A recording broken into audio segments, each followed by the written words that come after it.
তো ভাই লোক, আজকে আমি আবার একটা ভিডিও নিয়ে চলে এসেছি। তো আজকে কথা বলবো টক্সিকের ট্রেলার নিয়ে। হ্যাঁ, আমি অনেকটা লেট।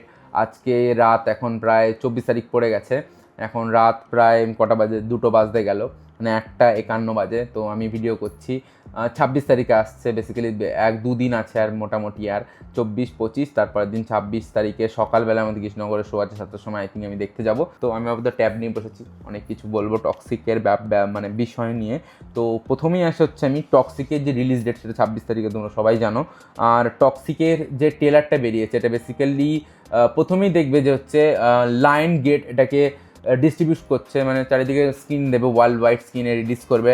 মানে ওনারই ডিস্ট্রিবিউশনশিপ আছে ওয়ার্ল্ড ওয়াইডে। তো ইন্ডিয়াতেও রিলিজ হচ্ছে, ইন্ডিয়াতে হিন্দিতেও রিলিজ হবে, হিন্দিতেই আমাদের এখানে আসবে, আমি হিন্দিতেই দেখবো।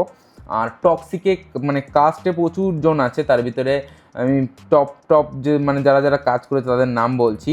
প্রথমে তো ইয়াশ আছে, তারপরে হচ্ছে তারা সুতারিয়া, তারপরে কিয়ারা আডবাণী, তারপরে হচ্ছে রুক্মিণী, তারপরে হচ্ছে নয়নতারা, তারপরে হচ্ছে হুমা কুরেশি, এতজন আছে। আর এটাকে ডিরেক্ট করেছেন হচ্ছে গীতু মোহন দাস। এর আগেও আমি বলেছি ট্রেলারে, আসলে সবার নামই মনে ছিল, তাও আমি দেখে বললাম যাতে কোনো ভুল না হয়। ট্যাবে দেখে দেখে তাও একটু বলছি। বেসিক্যালি মানে টক্সিক মুভিটা নিয়ে না প্রচণ্ড পরিমাণে হাইপ অ্যাটাক রয়েছে অলরেডি। মিডলে একটু কমে গিয়েছিল, ট্রেলারটা আসার পর ভাইপ আবার অনেকটা রয়েছে।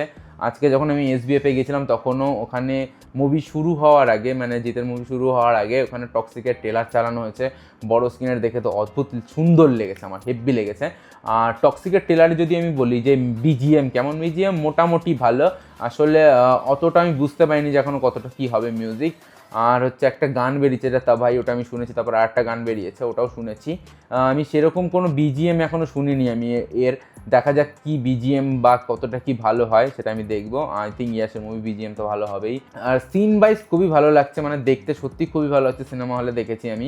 BFX-এর শটগুলো একটু কমা কমা লাগছে।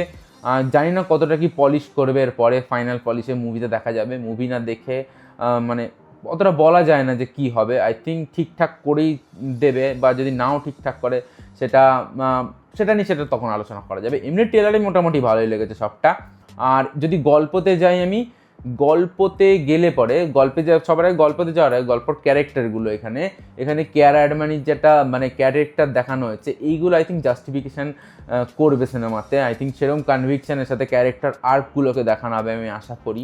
আর এখানে একটা ক্যারেক্টার আছে টিকিট বলে, মানে ওটা ইয়াসের ছেলে। বেসিক্যালি ডুয়েল রোলে আছে ইয়াস, বা ট্রিপল রোলে আই থিঙ্ক থাকবে না, ডুয়েল রোলে থাকবে। কেন, কাহিনিটা খুবই বড়। টিকিট বলে যে আছে, তার ব্যাপারটা আমি আগে বলে নিই। তো এখানে ইয়াসের একটা সেকেন্ড রোল ছেলে, মানে তার সেই প্লে করছে, ইয়াসই প্লে করছে। সেখানে তার বিয়ার্ড নেই, তো অদ্ভুত একটা চুলের কাটিং আছে। তো তাকে মোটামুটি একটু কুড়িপি টাইপসের লেগেছে আমার ওই ক্যারেক্টারটাকে। ওর সাথে লাস্টে অ্যাকশন সিন আছে ইয়াসের। তো ইয়াস তখন অনেকটা বয়স হয়ে গেছে, তো ইয়াসের তো তার ছেলের সাথে তার মানে ফাইটিংটা দেখতে ভালো লাগবে। আর মেন কনক্লুশনের কী যাবে স্টোরি, এর পরে এগোবে না পিছবে, সেটা সিনেমা হলেই দেখতে পাবো। আর যদি বলি ক্যারেক্টার আর্কগুলো নিয়ে, তো ইয়াশ ছোটোবেলার দিয়ে, মানে যদি ইয়াশের ক্যারেক্টারটা এখানে দেখা হয়, নয়নতারা আর ইয়াশ। নয়নতারা হচ্ছে ইয়াশের বোন আই থিঙ্ক। তারা ছোটোবেলা থেকে একটা স্লাম এরিয়া বা একটা রেড লাইট এরিয়া থেকে উঠে আসবে দুজন মিলে, দিয়ে গোয়াতে রাজ করবে বেসিক্যালি। তো ছোটোবেলা দিয়ে পর্যন্ত স্ট্রাগল করে আসবে। আর যে জায়গা থেকে ইয়াশ উঠে আসবে, মানে হয় রেড লাইট এরিয়া, নয় মানে বেসিক্যালি স্লাম এরিয়া, তো সেখান থেকে সে উঠে আসবে। তো তার পারিবারিকের সাথে সেই এফেক্টটা পড়বে, মানে তার বড় হওয়ার সাথে সাথে, মানে আপব্রিঙ্গিংয়ের উপরে যে এফেক্টটা পড়বে বড় হয়ে, যে সে মহিলাদের আই থিঙ্ক রেসপেক্ট করতে পারবে না অতটা, যেটুকু কাজে লাগে মহিলাদের সেটুকুর জন্য ইউজ করবে। বেসিক্যালি এটা 18+ মুভি হবে। একটা ইন্টারভিউ আছে, আমি দেখছিলাম ইন্টারভিউটা। তো সেখানে ইয়াস বলছে কোনো ভ্যালগারিটি সিন থাকবে না, সেখানে এটা কিছু নাকি করেনি, কিন্তু যেটুকু থাকবে সেটুকু 18+ হয়ে যাবে আই থিঙ্ক, আশা করি। আর ইয়াসকে তো নাঙ্গা দেখিয়েছে, মানে ইয়াসকে নাঙ্গপুঙ্গু দেখিয়েছে। তো মিডিলে যে একটা ডায়লগ আছে, সেটা তোমরা অনেকে দেখেছো। তো বেসিক্যালি নাঙ্গপুঙ্গু দেখিয়েছে। তো আমার একটু না কী বলবো, মানে এক্সাইটমেন্ট আছে জিনিসটার প্রতি, যে কীভাবে কী দেখাবে। যদি ক্যারেক্টার আর্কগুলোকে যদি খুব ভালো করে দেখাতে পারে, গীতু মোহন দাসের ডিরেকশন যেভাবে উনি করেছেন, জানি না কতটা কি দেখা যাবে, কিন্তু যদি দেখাতে পারেন, আমার কেয়ারার যে মানে অ্যাক্টিং, সেটা মানে অদ্ভুত সুন্দর লেগেছে। জানি না কেন, অনেকটা ক্রিপি টাইপসের লেগেছে, মানে ভিতর থেকে ভেঙে গেছে হয়তো সে। তারপরে সে তার ছেলেকে বলছে যে তার বাবা তাকে পছন্দ করে না।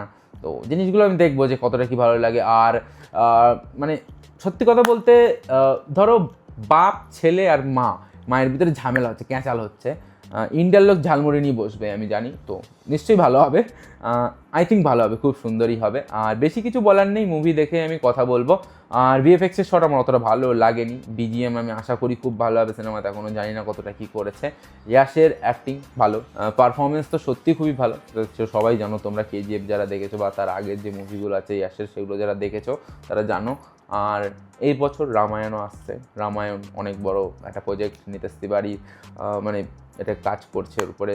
নামিত মালহোত্রা, নিতেশ তিওয়ারি দুজন আছেন, Nitesh Tiwari director, নামিত Malhotra producer, plus ইয়াসও producer, ওই মুভিটাও আসছে। তো এ বছরে সবথেকে দুটো যদি বড় মুভির কথা হয় তাহলে এই ইয়াসের দুটো বড় মুভি, একটা টক্সিক, একটা রামায়ণ, আর এপাতে ডুমসডে আসছে, আর প্লাস শাহরুখ খানের কিংও আসছে, অনেকগুলো মুভি আসছে, ডিউন 3 আছে। তো দেখা যাবে কী হয়। আই থিঙ্ক টক্সিক মোটামুটি ভালো হবে, তো দেখা যাক কী হয়। এইটুকুই ছিল আজকের ভিডিও। বেসিক্যালি ইনফরমেশান সেরকম কিছু নেই, গল্প মোটামুটি যেটুকু বুঝেছি সেটুকু তোমাদের সাথে আলোচনা করলাম। ইয়াসের 3টে রোল থাকবে না, আই থিঙ্ক 2টো রোলই থাকবে, কেন টাইম লাইনটা অনেকটা বড়। ইয়াসের ছোটোবেলা থেকে শুরু করে, মানে এখানে রায়ার যে ক্যারেক্টারটা আছে, মেন ক্যারেক্টার রায়া, তার ছোটোবেলা থেকে তার বৃদ্ধ বয়স অবধি দেখানো হবে, তার সাথে তার ছেলের ফাইটও আছে, যেটা টিকিট একটু অদ্ভুত লেগেছে। মানে ওই সিনটা যখন মানে ওই ঘাড়ের পাশ দিয়ে চাকু নিয়ে বলে, তো বেসিক্যালি দেখো তোমার ট্রেলারটা, মোটামুটি ভালো লাগবে। আর আমি আশা করবো যে 26 তারিখে আমি নিরাশ হব না, সকালে দায়িত্ব দেখতে যাব। যদি নাও পারি তো 27 তারিখে নিশ্চয়ই যাবো। তো রিভিউ আপলোড হবে, আলোচনা করবো তোমাদের সাথে। রিভিউ তো না, রিভিউ বলতে হয়, আলোচনা করবো তোমাদের সাথে। আর আমার ভিডিও কেমন লাগে সেটা তোমরা একটু যদি বলো তো আমি খুশি হব। অনেকটা বড় হয়ে গেছে হয়তো ভিডিওটা, 6 কি 7 মিনিটের হবে। তো অনেকদিন পর ভিডিও আমি বানাচ্ছি, আসলে যেটা বললাম আমার সেট আপটা একটু মেসি হয়ে রয়েছে, সেটা আমি দেখাতে পারছি না, 2-1টি জিনিস অ্যাড করবো এখনও। আর আপাতত আমি আইফোনে শ্যুট করছি, ক্যামেরা আমার কাছে এই মুহূর্তে নেই, আমার ভাই নিয়ে গেছে। তো দেখা যাক কী হয়। আই থিঙ্ক 26 তারিখে আমি ক্যামেরা দিয়ে শ্যুট করবো নিজের সেট আপের সামনে। ফুল লাগে আমার সেট আপটা, দেখো এদিকটা, এটা আমার বেড, আমি বেডের উপরে বসে আছি। তো আপাতত সিম্পল, ওকে। তো দেখা হচ্ছে নেক্সট ভিডিওতে, ততক্ষণ দেখতে থাকো শো অফ ফ্লেমস।